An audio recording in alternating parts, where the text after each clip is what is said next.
Michael Gerber. Now, Michael Gerber wrote this book right here, The Emyth, around 2004 or so is when I first read this book. And it really, really stood out to me.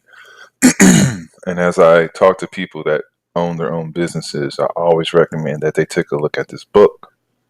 It's a lot of insight. And so in this video, I'm going to showcase some things. This is Michael Gerber right here, the author.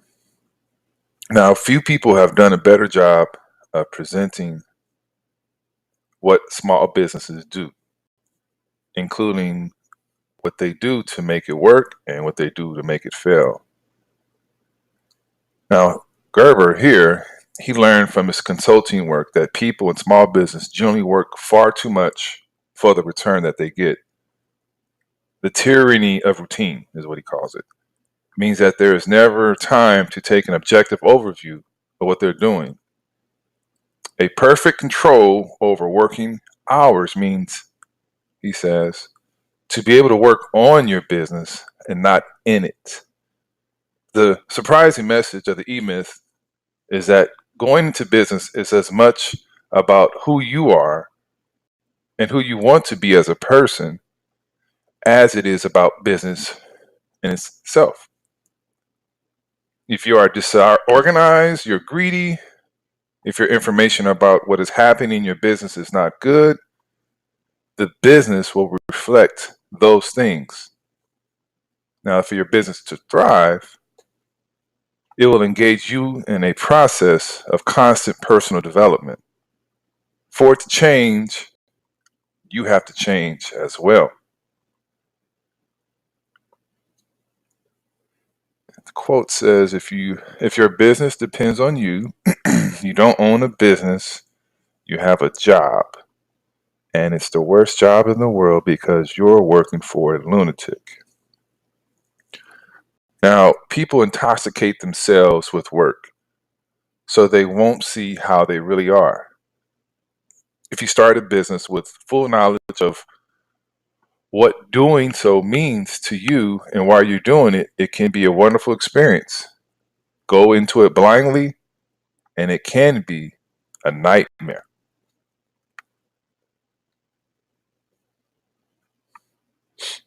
Most entrepreneurs are merely technicians with an entrepreneurial seizure. Most entrepreneurs fail because you are working in your business rather not on your business. Now, the E-myth is the belief that anyone who starts a small business is an entrepreneur. Most people simply want to create a job for themselves and stop working for a quote-unquote boss. They think, why should my boss earn lots of money from what I am doing?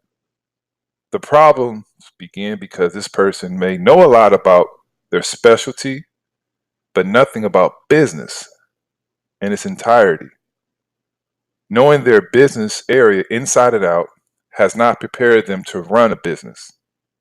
It becomes a liability. Since they become unwilling to hand over the work reins to someone else.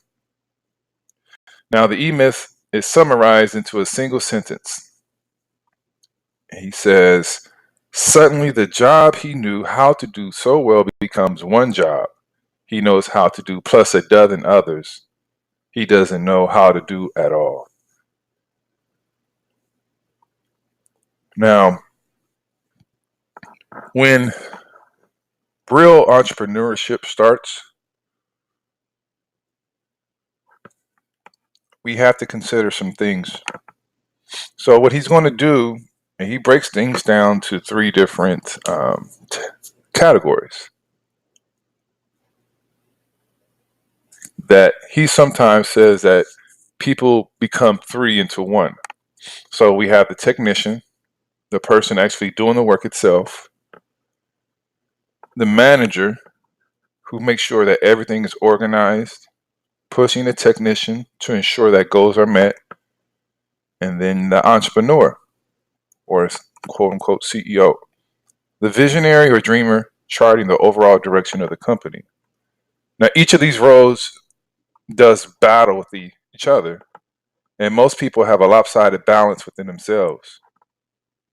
The most common breakdown of someone who starts a business is 10% entrepreneur, 20% manager, and then 70% technician. Entrepreneur, manager, technician. Now, the problem of the technician is that he or she believes the answer to every problem is to work harder. A small business in its infancy is easy to spot. You, as the owner, are trying to do everything. You are the only person who knows how to do everything after all. But with the business growing, you have to employ someone else. So you don't have to think about the aspect of the business you didn't like anyway. But at some point, this employee decides to leave and the business is thrown into chaos again. Now, for you, the entrepreneur, is to do more, work harder. Forget about any long-term goals, just get the product out the door. No one, you realize, can do the work like you do because you're a perfectionist. So the business must stay at a size at which you can do all the work. When an owner does not want to move out of their comfort zone, involving them being in control as a technician is possibly the most dangerous for all small business owners. Now, the owner morale dips, and eventually the business dies because it has reached its natural limits.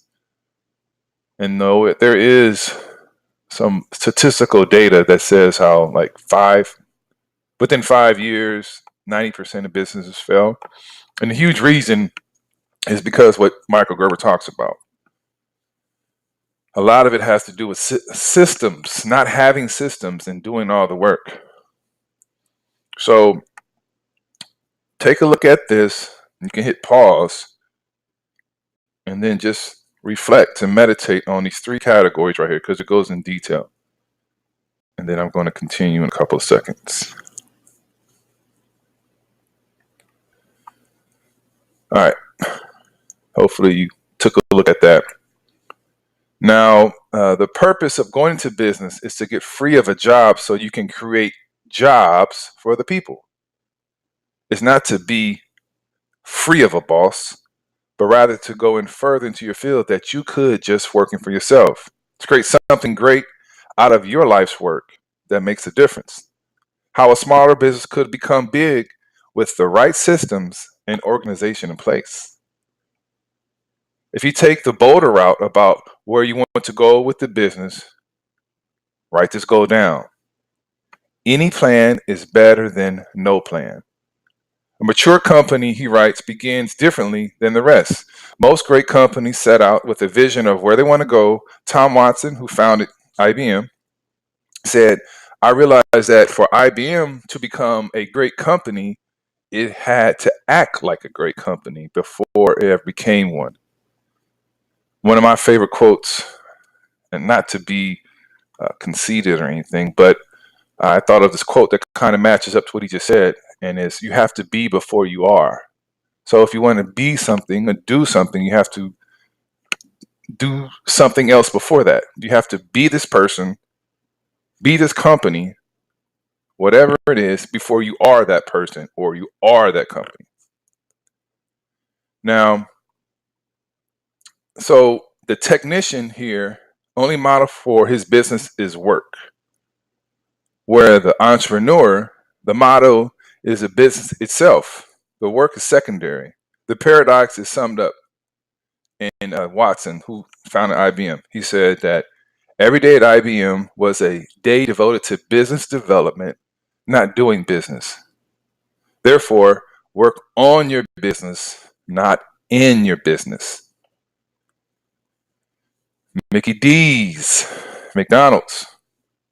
Now, in his book, he talks about McDonald's as a perfect example of a business that worked. The brilliance of the concept is not simply the food, but the system that can be replicated thousands of times all over the world. Though the founder, Ray Kroc, when he first came across his business idea, it was in San Bernardino, California. And the owners, the McDonald's brothers, did not see the vision of what Ray Kroc had in store. But Ray Kroc had the vision of pushing food out quickly and cheaply. And from that, it just grew and grew and grew and grew. Now, he loved even more than food, but the beauty of the system that the McDonald's brothers had originally developed. Its speed, simplicity, and orderliness. He says that great people have a vision of their lives that they practice emulating each and every day. They go to work on their lives, not just in their lives. Most small businesses believe that they will grow through hiring brilliant people, managers that can take the business to a new level. In fact, this is a hard miss. What you really need is an idiot-proof system and procedures that enable merely good people to do extraordinary things. Ways of operating that guarantee a customer is satisfied, not by individual people, but the system itself. If you can build a great business around ordinary people, normal people, you don't have to worry about finding extraordinary people. So this is a cycle of business. There's multiple facets, as you can see here. And that leadership one in the middle should be the entrepreneur. You see, you have to orchestrate, standardize, organize your business down to the smallest details and break it down. Because the only certainty in the business is that your staff will act unpredictably. With proper standards, proper systems, proper accountability, you cut risk. And as a result, the customers get what they want all the time. A business is like a machine that generates money. The more you standardize and refine the machine, the clearer the value will be. In fulfilling a duty, your skill can be multiplied many times. Orchestration through a business system leverages what you do, what you know. A great business can fill both gaps, giving a sense of camaraderie and order that would otherwise be missing. It brings more life to both customers, employees, providing a fixed point of reference and an island of purposeful calm in an otherwise disorderly world. Franchising can be considered as a turnkey revolution, he states, in that it allows someone to buy the right to use a business system in which all they have to do is turn the key to get it going and become profitable. Franchising rests on the understanding that the true product of a business is the business itself. However, though you can do very well buying a franchise, you can do even better by starting some kind of business system yourself.